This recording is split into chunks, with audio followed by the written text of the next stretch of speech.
Awesome. So, Laura, how are you doing? Pretty good question for you. So remember last week I told you about a house we found that was going up to auction. I pulled it up this morning. The auction thing got moved to Jenny, tomorrow. perfect.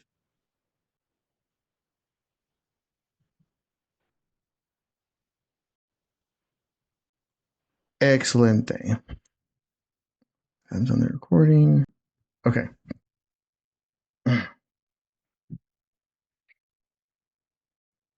Oh, my sound's on mute. That's why. I'm like, why can't I hear anybody? Okay, now I can hear y'all. That explains why when I mention something, you just say anything. I'm like, is he ignoring me or what? Yes, big door. No, yeah, I was unmuted, so or the sound was on, but then my actual computer sound was off, so I didn't even notice till just now. A question for you. So remember last week I talked to you about a house that we'd run into that went up to auction. Was supposed to go to auction last week. They moved it till tomorrow.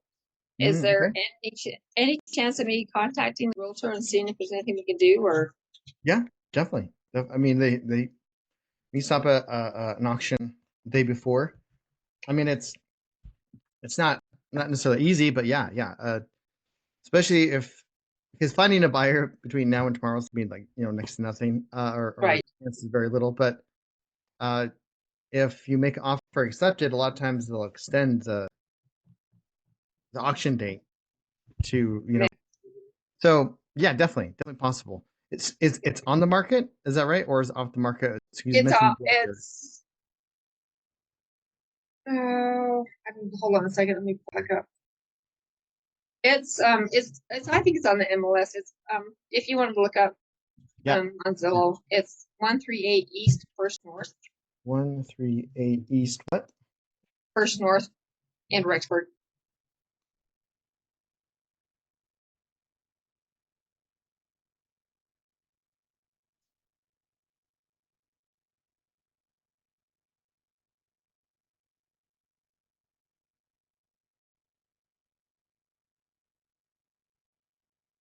Okay. It does look like it's on the market. It doesn't? It does, sorry. Okay. Double.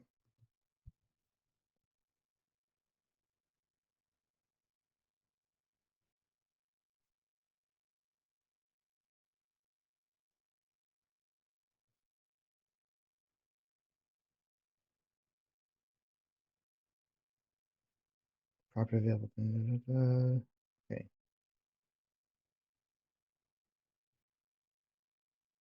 Yeah, so it's on the market. So the price that they have it listed for is 236.38 on the not on Zillow, but on the I have it on the head home stores where I found the properties.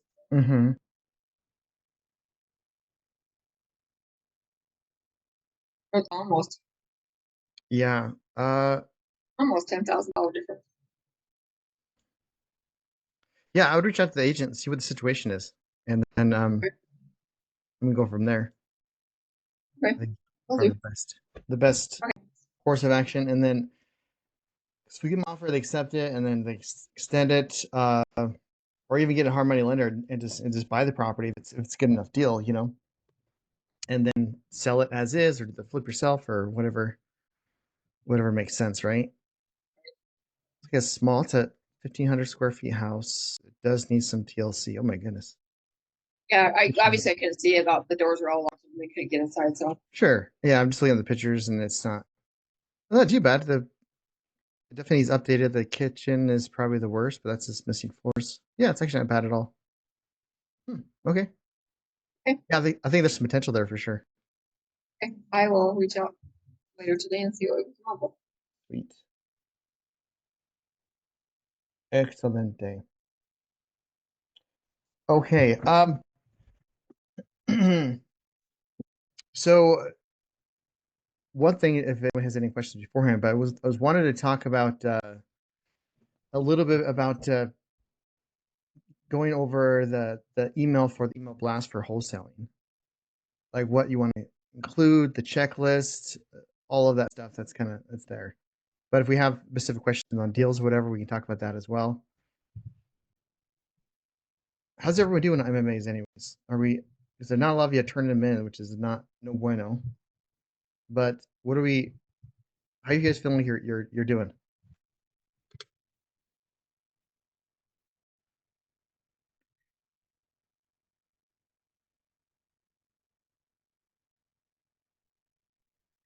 Last week was a bust for me because it's been so busy with the last week of school stuff. And this week is the same True. way. So I'm trying, but I'm not succeeding, but I'm going to get something done. Yeah. What with your permission, if I can ask you a couple questions, and you don't have to answer it here, but are you doing your sacred time? I'm trying to, but honestly, Okay. I haven't had time. So it's not sacred to you. Yeah, Oh, I know. right. You heard me say it before many times. No, right? It's all good. I'm like an open book. So no, I've been like literally going like nonstop. Mm-hmm. Like Friday at like 12 o'clock when or not even actually earlier than that, 11 o'clock when my kids are out of school. Yes, it'll be crazy, but at the same time, I'll have hopefully more time-ish to focus on that because I could just like send my younger kids with my older kids and go from there. So Right. Yeah, I mean, I get it. Like being a mom, being just a human being, right? There's always gonna be like moments where it's nonstop. right. So at that point, so Rob Sperry, one of my mentors, he talks about minimum standards and blitzes. So when we're setting goals, whether that's like time of how many calls we're making, what we're doing, or the actions, the steps, like however many MAs we're doing, how many calls, how many whatever the particular activity is, we probably need to set it. Not probably, we need to set like 3 different type of goals for that week too. And the 3 type of goals, there's 3 types. So it's like the minimum, standards, and blitz. So like the what people confuse is they confuse the minimum standards, and that's where people get gummed up on. So the minimum goal should be something that you can be able to do, like rolling out of bed. Like it's just so easy. It's just like making like 3 MMAs that week, or 5 that week, or something like that, or something along those lines, right? So even if you can sneak away 15 minutes a day, or just like 30 minutes one day, and then the rest of the time you're just going crazy, like that should be like your minimum. Like no matter whatever happens, come high heaven, high hell, the earth falls apart, and I can at least do these. I can at least do these minimums, and it's something that you probably want to measure like through a week versus like a day. And then the standard, like what is my normal average? What should be my standard of doing when on an average day? What's my standard? So maybe it's like if you're what how long did you have, or did you schedule the sacred time, or was it just like a certain period of time, or like do you have like a block, like how long was like per day or per week, or how did you get that structured out, Marjorie? I'm trying to do like, I know it doesn't sound like a lot, but it's better than nothing. At least 15 minutes. Okay, yeah, that's fine. Which doesn't sound, obviously there's 15 minutes is not that much. So it's like, honestly, it could happen. It's just whether or not I'm putting the effort in, which I know there's some days I'm making more excuses than I really should. I'm like, oh, I'm too tired or whatever. And it's like, okay, it's not hard. Yeah. You needed a morning wake up call. Yeah. But what did you say? What's the mentor's name? Is it a book Rob Sperry. or is it somebody? Rob Sperry. So he's actually an instructor in Renatus, and also he wrote multiple books. Yeah, but Rob he's awesome. I've been to a bunch of his masterminds. The dude's awesome. So it's minimum standards and blitzes. So if it's 15 minutes, is like 15 minutes a day is like the standard, right? One, you need to make sure you have it scheduled into your calendar, right? Because if you are having a really crazy day, and I get that, and I've been there, but just stealing away 15 minutes, if you're honest with yourself, you know you can. If we're talking like just 15 minutes, right? And during those 15 minutes, like, is it like I'm gonna make 5 calls? Am I gonna do X, Y, Z? And that's like your standard, okay? And then the minimum could be just camera. Keep on nudging my camera and turn it off.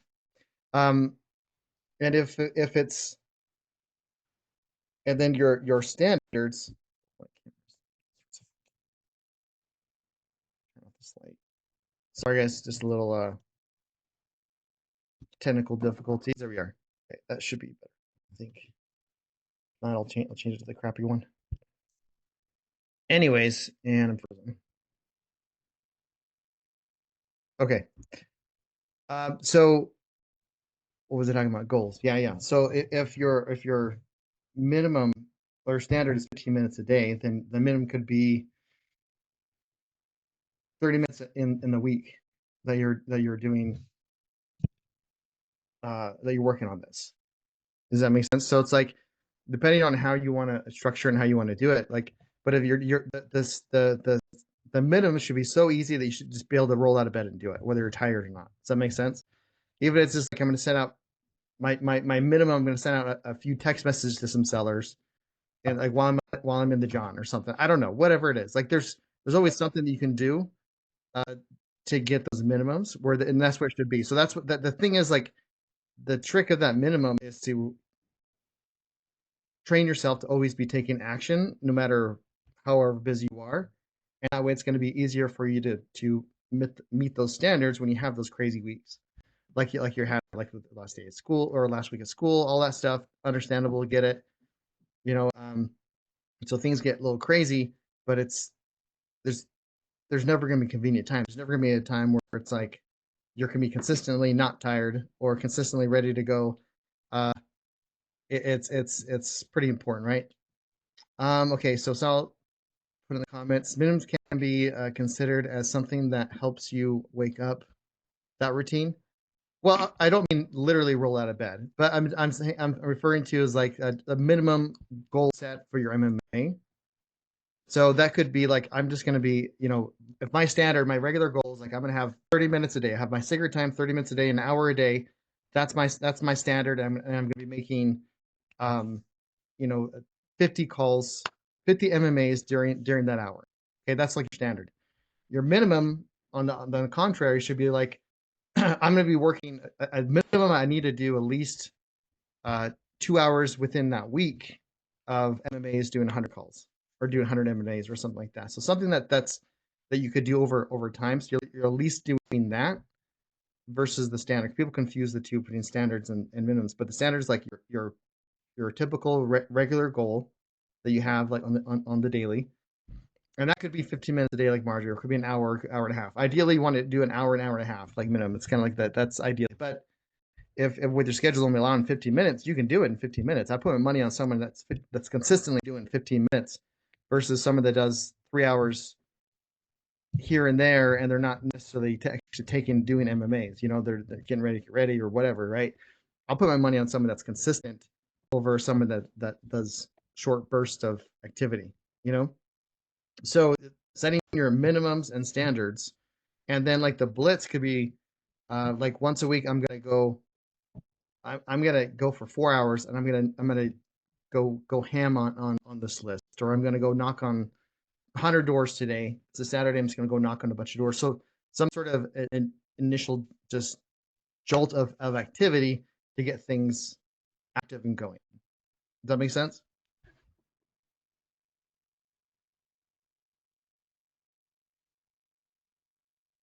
So if your standard is 15 minutes, like you're saying, Marjorie, what could you do what could you set as a minimum goal that you could do that, like throughout the week when you have these crazy weeks? Like what's the minimum where you just don't allow yourself not to do those things or not to accomplish that because it needs to be that easy? I think the 15 minutes honestly is like perfect. Obviously I could extend it if like I had more things and or more time and everything, which I do. Mm-hmm. I just need to be more motivated, and Katrina's been awesome about checking in with me. Nice. It just, I don't know. everybody has their moments of like up and down. It's like, nope, I'm not feeling it. I'm not getting anywhere. And so they're like, okay, I'm not going to do anything. But then it's like, once they get into it, it's like, you've seen me through 3 games. I'm sure from the very beginning to now, you're like, holy crap, she's like totally changed and everything. Yeah. Yes, I've had my moments, and yes, I haven't gone anywhere with like closing a deal and everything, and I'm still trying to get there. But at the same time, it's like, I know I'll get there. It takes time. So. Mm-hmm. Sure. No, and that's the thing. So one of the biggest things we do is like the quickest way to be unhappy is comparison, right? And so when you're looking at people that got into a deal in their 3rd weekend, and then you're still like, this is my 3rd game, I haven't gotten a deal yet. What the crap, you know? But everyone has different resources, different time availability, different different backgrounds. So for maybe someone's already in sales, so it's already kind of already natural to do these things. While someone's like, this is completely alien every single step. So it's going to take them a little bit longer to get into a transaction than someone that's like, yeah, I mean, like I'm already kind of already understand this stuff. I'm ready. I have the time to put into it, or have the funds to put into the marketing. So they're able to get things a lot faster than someone else. So, which I don't think, and I'm not saying you're comparing yourself, but this is more for everyone else too. But yeah, as long as you're consistent at it, and you're even that 15 minutes, you're gonna get into a deal, right? It's just a matter of being consistent. That's the biggest thing. That's the trick, is the consistency and taking the action, and um and holding yourself and letting other people hold you accountable. Hence the battle squads, right? You will get out of it what you put into it, pure and simple. Because there's no way I can babysit all the squads, or that's why we have the squad, so you guys help each other. And if you're, and by the way, if you're, like I said at the beginning, if you're the only one in the squad that's doing something and no one's holding you accountable, then reach out to me. We can switch you over. We can do, you know what I mean? We can get it so you can get into a group where people are taking action. You just need one person. You don't need the entire squad. Like at least one other person that you're reporting your goals to, and vice versa. You know, and that's gonna be massively helpful if you use it correctly, right? So I would look at that, and actually, so, and put it in a time where a scheduled time where you can actually do the MMAs, where you can actually create it and take this massive action so that you can be more successful, right? What time in the day do you think you could do it where, like 15 minutes? Yeah, I think that's pretty, that's, if you just snuck in and did 15 minutes, I'm pretty sure you can, right? I mean, shoot, what what time of the day do you think you would be able to do it, the 15 minutes, Marjorie? I think anytime before noon, because I just know how life gets, especially with summer coming in. Mhm.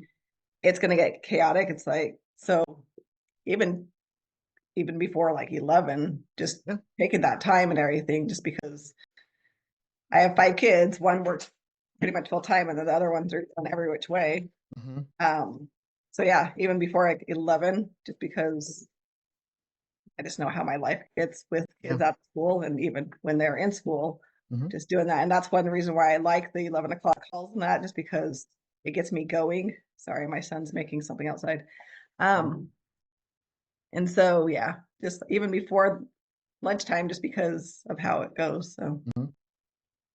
So maybe you need to set it where it's like, 10:30. If your MMA, if your skater time is just 15 minutes, that's all you can kind of squeeze in. Then set it for 10 o'clock, 10:30, and then you're kind of in the same routine. We're having a hard time getting things connected to or excuse me, when we're creating a new habit. There is a book called Atomic Habits. This is another book I highly recommend. Atomic Habits by, oh my god, what's the guy's name? This is like one of those yearly reads that I by James, oh, James Clear. James Clear, Atomic Habits. So James Clear has, and it's on Audible. It's it's $10 book in Audible. So like, yeah, worth it. And he goes over like the science of creating habits, which if you notice, like when you creating sacred time is a big part of it too. He doesn't call it sacred time, but dedicated time on certain things, blocking off your time schedules. Um, but I highly recommend everyone read Atomic Habits by James Clear. Super, super good. let me put in.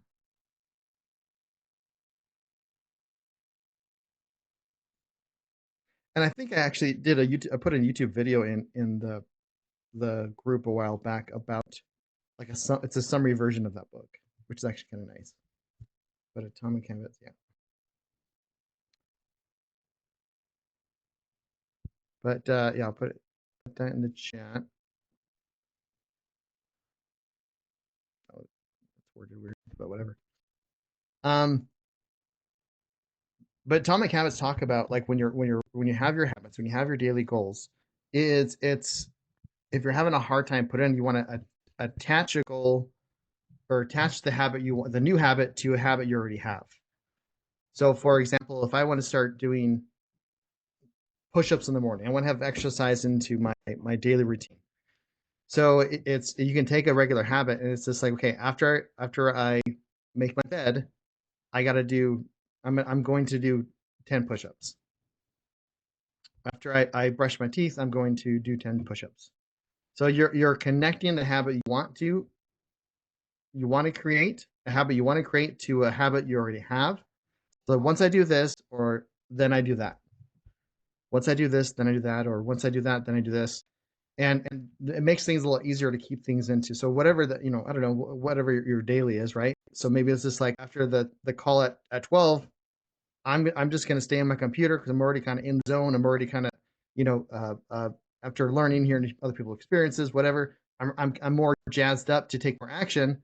So maybe from 12:15 to 12:30, that's when you take the sacred time. That's or like from 12 to 1, that's your sacred time, right? And I highly recommend sacred time should be, ideally is an hour and a half a day if this is like a part-time gig. If this is like if you have more time, then obviously more the better. But we're just realistic with just creating that standard and then do your blitz too. But that's another thing too, is to find a habit you're already doing and attach the habit you want to that. Does that make sense? So maybe Marjorie, if you're having a hard time blocking off that sacred time to actually start doing your MMAs more consistently, is it just put it next to or with another habit you already have, whatever that looks like. So that could be just before the call, just after the call, or I know you want to do something before noon, but I'm just giving some ideas, throwing stuff out there. So maybe it's like after you drop off the kids from school or whatever, like at 9 o'clock, then from 9 o'clock to, or when you get home, then it's from 9 o'clock to 10 o'clock or 9 o'clock to 9:15 in your scenario with 15 minutes. Then that'd be, you're more likely to do it because you're attaching it to another habit that you're already going to do automatically. I guess in summertime, if you drop off the kids, but still, you get my point. Is that helpful, Marjorie, or for everyone else too that are listening, maybe having a little bit hard time finding? It does. Thank you. Okay. Perfect. Okay. Any other questions about the habit forming, or are we having other challenges with like creating it? Yeah, I think so. Yeah. Okay. All right. Let me share my screen here real quick.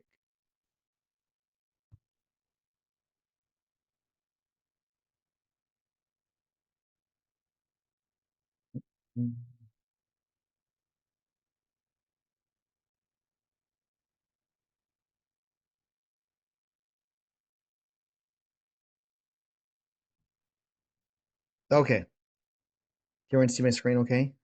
Should be behind me. Gotta answer that. Anyways, so here in the classroom, we go into Dispo.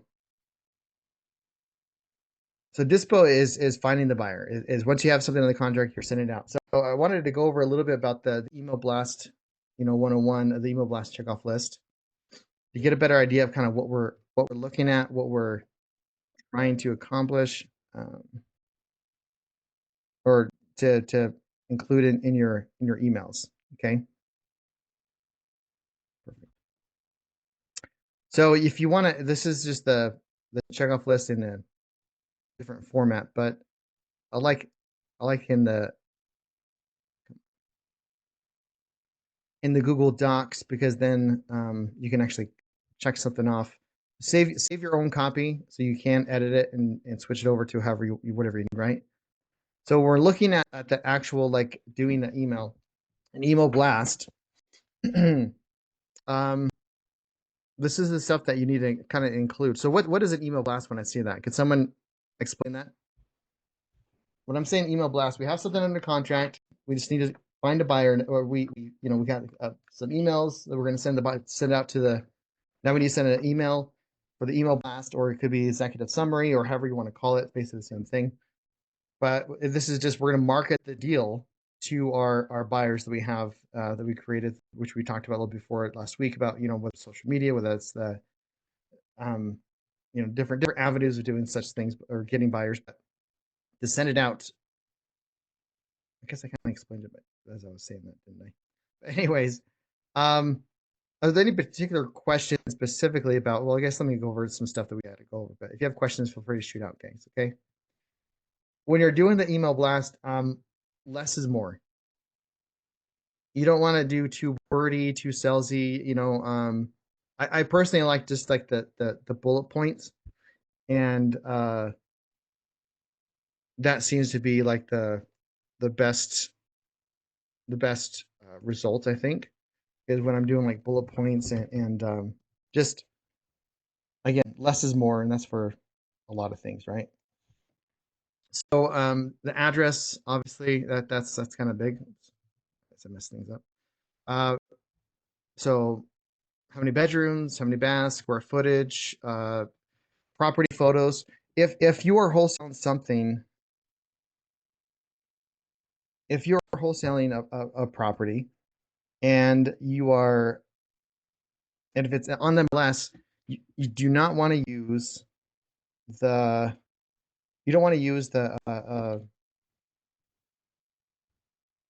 MLS pictures, because you don't have, even if you have a license, might be a little bit iffy, but you don't want to use MLS pictures that can get you in trouble. Okay, so if it's on the MLS, you can definitely wholesale it. That's fine, but you don't want to use the MLS pictures. This is just an example of a deal, which we'll go over once we're done with this. Property video walkthrough, and what I find the best way for that is, I keep on doing that. The best way for that is just to create like whether that's either a Google Doc link or a Drive link. So it's just a link. That way it's easier to email. It doesn't show like a big. They can just click on the link and check out the pictures, check out the video walkthrough. That's totally fine. And you always want to having a disclaimer on the emails, because you are not selling the property. We're not selling the property. We're selling our rights to purchase the property, the equitable interest in the property, which is the contract to purchase the property. That's what we're selling. So if someone looks at your email, your marketing, and it doesn't indicate that you are selling you're just selling the rights to the contract, then you are acting as either two things: either acting as a realtor without a license. And if you are a realtor and you throw it out there without disclaiming all this stuff, then but you don't have a permission to represent the seller at that point, right? Because unless you hadn't signed it, then then you're not wholesaling at that point. You're just listing it. So so even then, it's like you're acting as a realtor without a license, or it's fraud because you're trying to sell a property you don't own. So making sure that the people that are reading understand that you are not selling the property, you're selling your rights to purchase the property. Does that make sense, guys? Because this is where I might lose some people. That's what wholesaling is in general. We're not selling properties. We're selling our rights to purchase the property. Okay, so this is the sale of a contract rights only, and not the sale of a property itself. Buyer will acquire the rights to purchase the property under the current contract terms. All information provided, including comparables, property values, are estimated and should be independently verified, but the buyer should conduct their own due diligence. And I would even say before making any offers. Probably a better way to put it. Never promise or guarantee anything, not on return, not in ARV, not in rehab costs, nothing. So you're using words like approximate, estimate, potential, projected. Those even projected is maybe a little bit iffy. That's a little bit. That I wouldn't use projected. I guess not too much. Depends on the scenario, but you're not promising an exact return, right? You can put in there like the, if everything goes well as far as our number is concerned, like this is their estimated ARV, and it's very similar to when you're like raising money. If I'm talking to someone that's going to be a potential partner, like I can't guarantee that person like yeah, you're definitely gonna get this type of return. What you could do is if they're a lending partner, then that's a little bit different. Like it's backed by real estate, and you're doing interest. And if you do personal guarantee, then I guess you could do something like that. But still, yeah. So estimate ARV or rental projections if applicable. Wait, let me back up. Does anybody have any questions about that? Like why that's important or any of the stuff that I'm kind of going over? That's really important that you guys get that right. If you get anything, if you just set it out without this type of stuff, 9 times out of 10, you'd probably be fine. It's only if someone complains about it, but you don't want to put yourself into that position where someone can just willy-nilly just make a complaint and now you're in trouble, right? So don't give people the opportunity to screw you over. I don't want that to happen. But I want to be very, very clear on this part. Like make sure that you have to have those disclaimers in the property or in the any marketing or anything else you do, right? Any questions on that? Clear as mud. Yeah? Okay. I'm just gonna assume we're all good. Okay. Perfect. Great. So estimated ARV or rental projections if applicable, depending on what kind of deal you're doing, right? You're wholesaling, estimated rehab, comps. And again, when you're giving these type of numbers, the rehab, comps, ARV, it's always good to have, these. That's again, it's all about projected estimate. I have a friend of mine. She doesn't even do ARVs or comps or rehab. She's like, this is the purchase price. You guys want it? Because she doesn't want any trouble. She has a massive buyers list, right? So there's more likelihood of people. She doesn't know 99%, 99.9% of them. So she's just trying to protect herself. It's totally fine too, right? People can do the deals. I do like to add in the comps and estimate rehab, things like that, because if someone gets a deal and it's like for them to, because if they're on my wholesale list, they're probably on like 10 other people's wholesale list that they're getting deals pretty consistently. So it's like I want to give them something where they can, oh yeah, this makes sense. I'm going to do more research on this, like from just that one pager. Okay, yeah, this is something that these numbers are true that I'm interested in this deal. Let me go look at it. Let me run my numbers. Let me do that versus just the price point. So then they have to kind of do more research just to see if they're even interested in it. So I find more people respond better when I have the estimates in the closing dates and comps and all that stuff. So when offers are due by, when offers are due.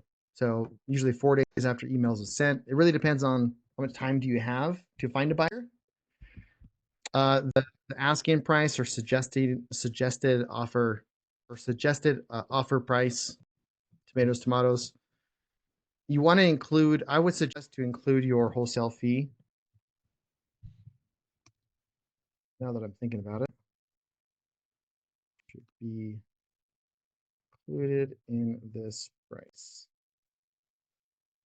Because if I have it under contract for 300,000 and I'm just trying to do a wholesale fee of like 20,000, for example, I'm going to say like my suggested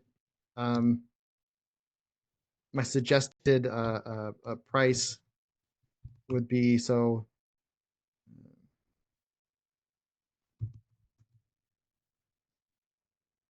for 300K and wholesale fee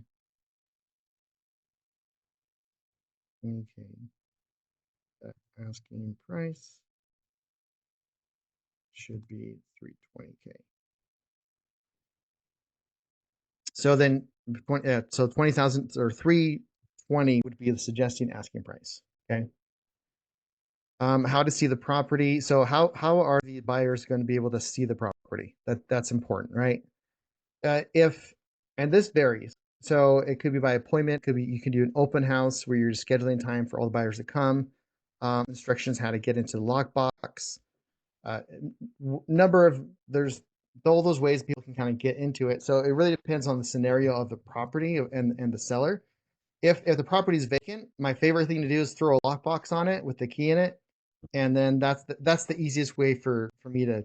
That's my preferred way of showing people the property. I'll give them the lockbox code. uh, I let them know, or they need to tell me when they were going to go see it, so I know who's coming, who's going, and never put the lockbox code in the actual email itself. You want them to reach out to you because you want to have control on who's going to see it, when, how long they're there, so on and so forth, and then that way you can follow up with them too, as far as like, hey, so you went out and saw it an hour ago. What's your thoughts? Getting feedback, live feedback when they just saw it, and they have questions right then and there, and then like any objections they may having, or concerns about the property, you can talk about that. But it's you don't want to just give out the lockbox code willy nilly. And when they do ask lockbox code, like, yeah, absolutely, like, I'll give you the lockbox code. When are you planning to go out there? So I want to know when they are going to go out there to see the property. That's so now I know when they're going, and then I can even sometimes I'll overlap the people coming. So yeah, you can go at 2 o'clock. Yeah, 2 o'clock's fine. I have another investor coming there, so if the lockbox is in there, there's probably another investor in there. So let them know, because you're building a little bit more of like FOMO. Like if they don't make an offer soon, or ask for enough, then they may not get it. But another way of doing this, like, is so if the property is not vacant, then I'll typically do, depending on the situation of the seller, right? I'll let the seller know that, hey, we're going to need some time where I can get my potential partners to come in, my contractors to come in. Um, what about this Thursday from 11 to 2? Are you going to be out, depending on the work schedule they're working, like the sellers? I need access to this property for this time frame. And even after that, probably have to come in a couple times down again to get access to the property so we can do our due diligence. And so scheduling an open house, right? And then you want people to RSVP for the open house, so you know how many's coming. And not everyone's going to RSVP, and not everyone RSVP is going to actually show up. This is how it is. As far as like doing it I wouldn't do it more than just 2 hour window. And it's okay. I think it's fine doing it in the middle of the day too. Some people wait till like a Saturday, or do it after someone gets off. If someone is like a real buyer, if they're like a full-time investor, they can go at 11 o'clock on a Wednesday. Like, they make it happen. And maybe they have a full-time job and they're just doing this on the side. They can get someone to go and take a look at it, some boots on the ground. It's not uncommon for, especially if they're buying consistently deals from wholesalers. Like, that's not weird for that to happen. For them to schedule an open house in the middle of the week, middle of the day, that's fine. And it kind of gets rid of some of the tire kickers, in my opinion. So that's totally fine to schedule the middle if you want to wait till the Saturday, depending on how much time you have, how much time it is from out from the.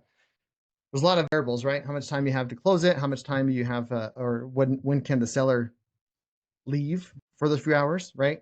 So that's important too. Or sometimes maybe it's by appointment, and that can vary depending on the seller's availability, if they're able to come in and out easy enough, or whatever the scenario may be. That's where you can kind of figure it out, right? Does that make sense as far as what I just went on tangents, but I think it's good stuff though. Yeah, okay. I like to add this optional add in, like, hey, do you need a partner? Because if you're marketing, right, you're throwing things out there already, so might as well market. Like, need a partner, need help taking down a deal, let me know. We partner with people all the time. So it's like, if someone's looking at deals, but maybe they're like, oh man, I really have a hard time closing it. Like, oh, but Jared, he helps people close deals. Let me jump on the phone with him or whatever. Totally fine. If you're working with another wholesaler, so sometimes, for example, I do get deals like from other wholesalers where, like, Jared, I need help finding a buyer. Okay, which is this deal that we did with Dave. I need help finding a buyer. You can send it to your list. And okay, cool, sure, awesome. So one thing when you are part, and this is what Jamia, what she's been doing too lately, which is kudos to her. She's been had multiple deals that she's been trying to help find a buyer for. So so she actually reached out to the other like she was looking at some properties on like Facebook Marketplace, and it turned out the guy was a wholesaler, wasn't an actual seller. It's like, oh well, if I bring you a buyer, can we do a joint venture? Cool with that with me marketing this deal out. In addition, like and so it's called daisy chain. I'm not. It depends how it's done. If it's done correctly, it's okay. But if you are doing something like that, you're working with another wholesaler. I think it's important to one, you want to market it for the same price that they have, if not maybe lower. But because if a wholesaler sent out a deal, they probably have, there's a lot of cross references. There's a lot of people that, for example, like this one I'm gonna show an example of. Dave asked me to help him find a buyer on it, and I guarantee Dave and I have multiple buyers that are on his list and on my list. So they've already seen it through Dave. And if I set it out there like on a higher price point because I'm trying to make more money on top of it, well, what's the buyer gonna what's the potential buyer gonna look at when look at that email like, oh wait, this looks familiar. Wait a minute. Yeah. Oh yeah, this is what Dave sent me 2 days ago. And oh yeah, but Jared's trying to sell it for higher. Like, oh, well, definitely not gonna do that. So I sent it for the same price, and then work out a deal with the wholesaler, right? That we're partnering with. But I like to let people know, like, hey, I'm working with a wholesaler on this one. If you've seen this deal somewhere else, no worries, no big deal. Reach out to me because I love you. I always like that, and I know that if you just say, if you're asked someone to do something, you put a because behind it, and whatever the because is, it doesn't matter. They're more likely to follow that instruction if there's a because, there's a reason behind it. So even the silly thing is I love you because it just fits my personality better, right? Yeah, if you've seen this deal somewhere else, I'm working with a wholesaler. No big deal, but reach out to me because I love you. This has not been working, so I got to switch that out. Double check for errors and make sure all the links that work. And here is like this is an example of one of the deals I sent out last week, right? So on this one, it's like it's a vernal property. We dropped the price, and so I teamed up. So this is how I put the. Remember I mentioned because I'm working with a wholesaler. Teamed up with another wholesaler in this one. If you've seen it around, that's why. Reach out to me because I love you. Okay. Boom. Deal breakdown. So the address, size, all that fun stuff. But how many bedrooms? The ARV. Here's something I messed up on. I didn't put an estimate or something like that on there, did I? So I'm opening myself up to screw any potential challenges future, right? That rehab estimated around 52,000. And if it's the same thing, if I put 52,000, 154,000, that I just did with the deal analyzer, but I put in like the exact number, it feels more real, right? With this one, it was a price reduction. So like I always put the was price because we're anchoring them in like, oh yeah, 98 is a lot lower than 210, isn't it? Closing on before 31st, deadline the 9th, photos. So the photo drive is a Google Drive. Let me click on it here. So it's just easy to send. There's no like limit for size or whatever. It's just a link and bam, there's all the pictures. And this is something, so I put in there for just creating a link for like deal analysis, things like that. What the estimate repairs are. And you don't have to put in like an actual link of something like this, right? So I kind of went a little bit, above board. But even in putting like the estimate numbers or whatever, that's fine too. These numbers are estimates only. This is not a guarantee of profit. You must do your own due diligence. See, perfect. So comps, just basic comps where you pull from the MLS, access to it, or like a Renaissance iOS or third party. And then access the property. So text me to schedule a walkthrough. Ready to make an offer. So what's the call to action on this email? What if you leave it vague and there's no like actual call to action? There's no button for them to push. There's no nothing like that for them to actually check, then it's going to be, they're less likely to respond. If they don't, I mean, they can reply to the email and send a text message. They can figure that out. But why you're adding an extra step? Just make it easy. And always, due diligence is done before committing your offer, right? That's huge. Wanted partner, legal, same thing, right? So not selling the property directly and making sure, so making an offer, right? You can create a Google form in a heartbeat, right? You can even copy this one. I don't care. But basically, what I'm collecting their data already. So I wanted to see who's putting in the offer, right? So name and company name that you're buying the property in. So like John with 123 Fake LLC, their phone number, and then this is what it is. So this is important too, right? So this little disclaimer when they're making an offer. Please note that we are not directly selling the property. So again, I'm just letting people know again. So there's no like, oh, well, Jared, you didn't tell people that you're not selling the property, you're selling the rights to the property. No, actually, in multiple places, just for them to submit an offer, they have to agree that they understand this. This is straightforward purchase and assignment of the contract. Readiness to proceed, financially moving forward without light terms. By submitting an offer, you're confirmed you understand and accept these conditions. So there's no like accept deny. It's like if you're gonna make an offer, I want you to accept it. Like, you know what I mean? What address are they making an offer on? How soon can they close? And then in the best way to contact. And so and let him know what this looks like. So the lay of the land, because maybe this is the first time they've ever made an offer with me. So this is what the deal is. How does this actually work, right? So offer review, we will review all other offers. We'll get back to you on the specific deadline, so like the 9th. In this is an example. If you haven't heard from us by the deadline, if you have any additional questions, please reach out to Jared directly. Contact information. Yep, blah blah blah, all of the fun stuff that's in there, and the best way to contact you, phone, whatever, and then submit, and bam, you'll get an email that they sent submitted form. So you can either, whether it's like click on this link or here's a link for the form or number of different ways you can go about it, right? Any questions about like the email blast, executive summary you're sending out?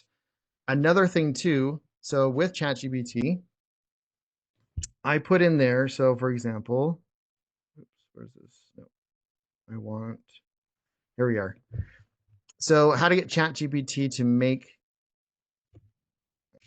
copy this and put this in.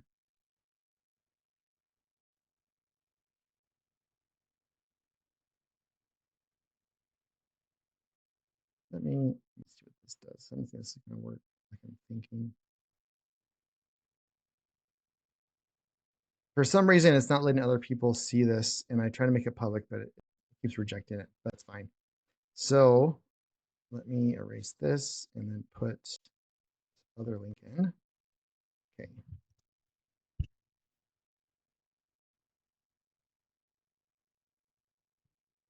Oh. Okay.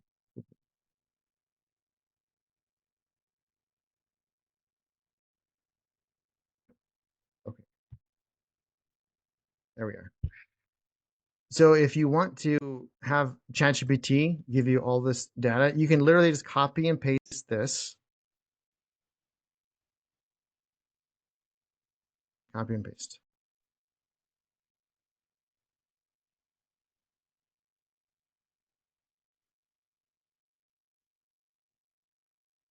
I need,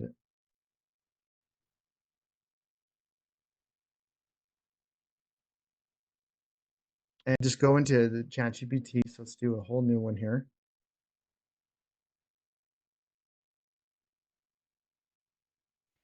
I'm going to paste this info, all the info in there. Okay. So then all you got to do is like, hey, I got a new deal. Here is the info. Hey, Jared. Yes. Do you pay for a monthly Chat GPT thing? I do. I pay the 29 or $29 a month thing, Okay, but I use it on everything. So that's like right. money well spent. No, I was like actually trying to make a flyer this weekend, a door hanger, and I came across her like, you've exceeded whatever it is. I can't remember what it was. It was Oh, like, the number of like prompts or something like that. Yeah. yeah. Well, Like, and what? the free version is fine. It gives you the basic, but like when you pay for it, then you get like the other type of ChatGPT, which are usually faster and better, and they can make like images and things like that. So yeah, Gotcha. That's good to know because I was like wondering, I'm like, should I or shouldn't I? So, I'm biased, but and it depends how much you can use it. If you're gonna pay $29 to like never use it, then like yeah, don't do that, right? right, If exactly. you're only gonna jump on it once in a while just to do one thing or here or there, then just stick with the free version. There's no Okay. sense. But like I'm using it on the daily. My son has my account, and he does which I don't think he realizes I can see all of his searches. Is And it a month to month it thing it or was he put in there one time. I mean, not to embarrass him, but it's like, how do you cheat on an exam? I'm like, James, what are you doing? What the heck? I could see my 14-year-old Oh my doing gosh! that. No, he's 18, he's in college. Like, what are you doing? That's too funny. But hey, my son wrote a talk on GPT, so it's like, hey, whatever. He Right. didn't use the whole thing, but he I, got help from it. So I think, and I'm a big, not to go on tangents, but I am, but I'm a firm believer that the kids should use the ChatGPT as much as humanly possible. I remember, so I'm old enough to, and some of us here are with me, old enough to remember the world before the internet. And when internet came out, the teachers were really, really concerned that kids were just gonna go. This is before even Google was a thing, right? That they would just go online and get these essays and do all this stuff online and not actually learn how to do that. And so they didn't want us to use the internet to do the certain things when it first came out. It was like that's the stupidest thing that they could have taught us. It should be, what, this is the future. You need to learn how to use it. This is how you do it.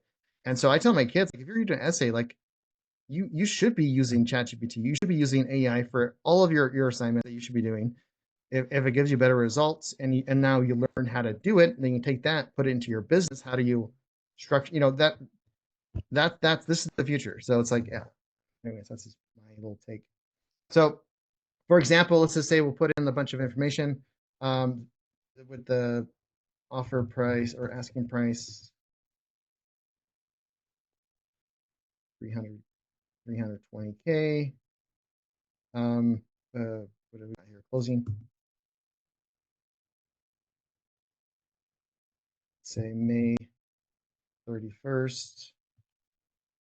Offers due by May 25th.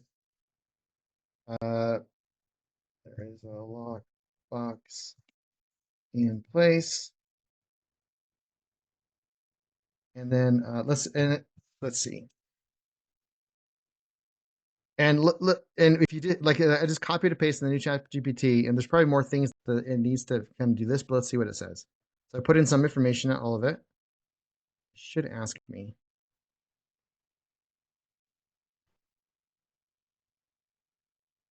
See, okay, so this is what I did. So thanks for the details.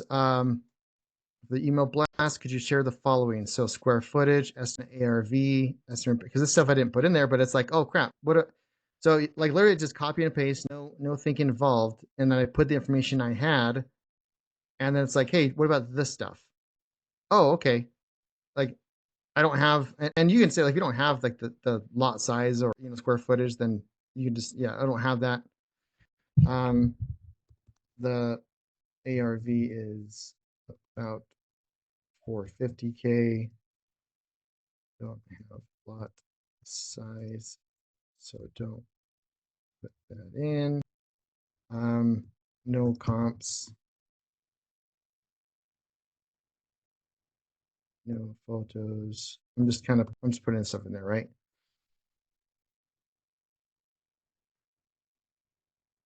Ships. Okay. Now,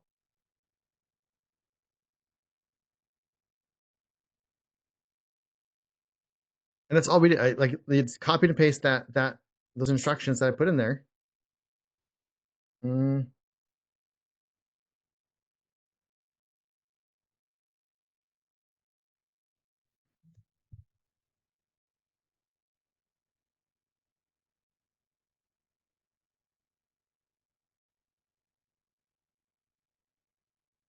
For some reason, it asked me again when it had done it before, but whatever, it's fine.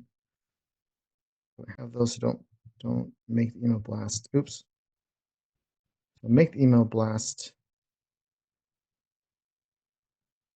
without those. Whatever.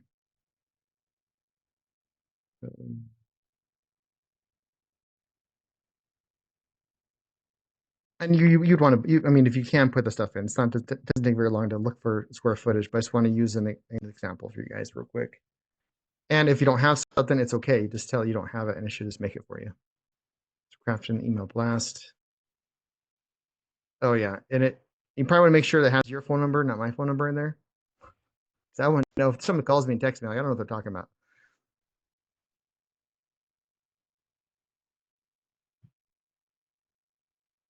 The free version probably would have already been done and spit it out, but it wouldn't be quite as good as quality. So here we are. So subject line, pre-header, if you have that too. So 123 Fake Street, big potential. This one come I check the numbers, and then like, because we're missing a bunch of information right there, but that's what it has there. So submit offer now, need a partner, like all the base stuff that you would need for the email blast is just right there. I know it's pretty simplistic, but if I would have had this stuff in there, it would have been a little bit, it would have looked a little fuller too, right? But I'm just saying, just as a quick examples, like literally just copy and paste and put that into your email and send it out. Bam. And it also gives you a text message blast if you're doing a text message blast too. In addition to that, like here's a short little text message you can send out there. So yeah, it makes things nice. Like it formats it, it puts it in there where it needs to be. So even if you don't have, even you don't have to put a picture in there too. You can just put in the information, right? That's totally fine, right? So it definitely it's pretty good. Any questions about this or what we were kind of talking about? And if you don't want to use ChatGPT, that's fine. It's like just go off the checklist and you can just go down each one and like start creating your executive summary, you know? And you can adjust if you're using ChatGPT, you can adjust the prompt to whatever you want it to be. Like that's fine, right? It's awesome. You can adjust, you know, and say, I don't like this. I like to put it this way, or like, I don't like the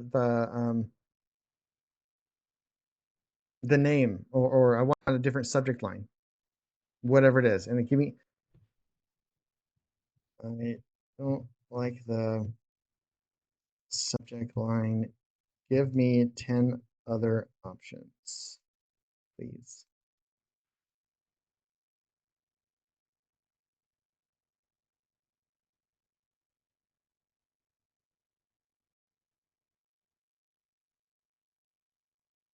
Bam, there you go.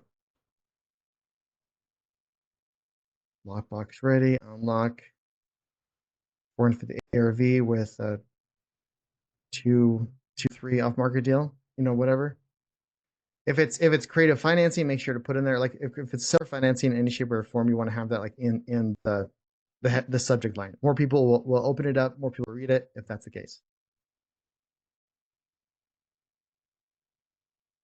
Any questions on that, on what we talked about, or like the send out the email blast or anything like that at all that I can help you guys with? I just need clarification to make sure I'm thinking it right, because I also Yes. came in late to the call. Yeah. This is after you've already made an offer to the person that's selling Correct. the house and they've This- accepted it. Correct. Exactly. Okay. Right. Yeah. Okay. So once you have it accepted, now it's the other half of the deal, which is Okay. finding the buyer. Right. So, like after, you know, so it you know, in the dispo in the classroom, I do, you know, I mean, last week we talked about, you know, how to create a buyer's list, whether that's, you know, doing a bunch of posts on social media, into groups, you know, who wants to be on my wholesale list, and or talking to, like, you know, like networking, go into networking events. Renatus is like, you have a kind of a built-in buyer list just being part of Renatus because of the community, which is awesome. But going to like the RIAs and things like that and getting, like, I'm a wholesaler, you guys looking for deals, in your email.